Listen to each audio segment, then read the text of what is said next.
The Italian Regency of Carnaro was a self-proclaimed state in the city of Fiume led by Gabriele D'Annunzio between 1919 and 1920.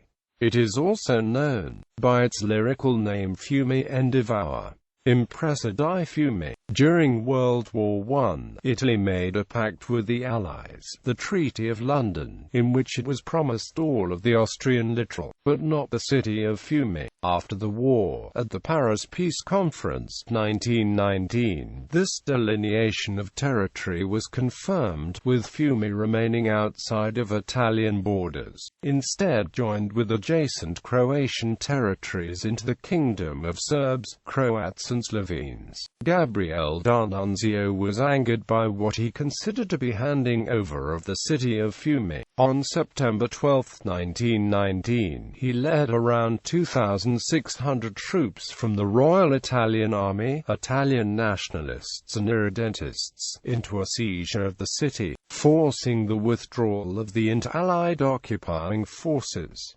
The march from Ronchi dei Legionari to Fiume became known as the Impresa di Fiume. On the same day, D'Annunzio announced that he had annexed the territory to the Kingdom of Italy. He was enthusiastically welcomed by the Italian population of Fiume. This move was opposed by the Italian government, and D'Annunzio tried to resist pressure from Italy. The plotters sought to have Italy annex Fiume, but were denied. Instead, Italy initiated a blockade of Fiume while demanding that the plotters surrender. During his time in Fiume in September 1919, Filippo Tommaso Marinetti called the leaders of the exploit advance guard deserters. Regency. On September 8, 1920, D'Annunzio proclaimed the city to be under the Italian Regency of Carnaro, with the constitution foreshadowing much of the later Italian fascist system, with himself as dictator, with the title of Duce.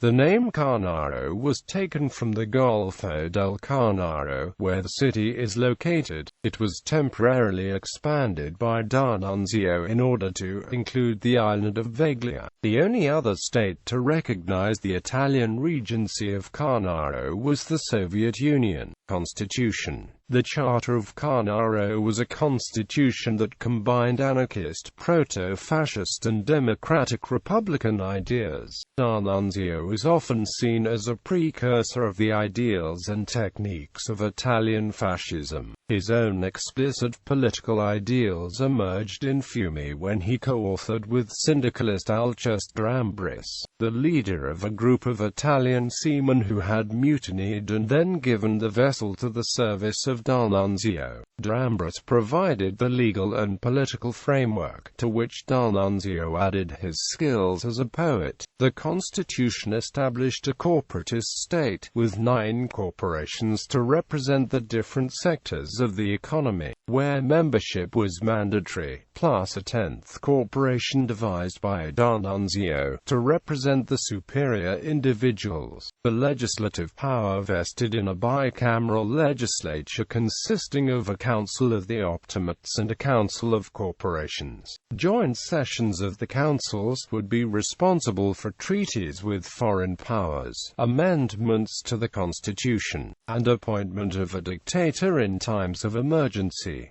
The charter designated music to be one of the fundamental principles of the Fiume state. Demise. The approval of the Treaty of Rapallo on 12 November 1920 turned Fiume into an independent state, the Free State of Fiume. D'Annunzio ignored the Treaty of Rapallo and declared war on Italy itself. On 24 December 1920, the Italian army, under bombardment by the Royal Italian Navy, forced the Fiuman legionnaires to evacuate and surrender the city. The Free State of Fiume would officially last until 1924, when Fiume was eventually annexed to the Kingdom of Italy under the terms of the Treaty of Rome. 1924. The administrative division was called the Province of Carnaro.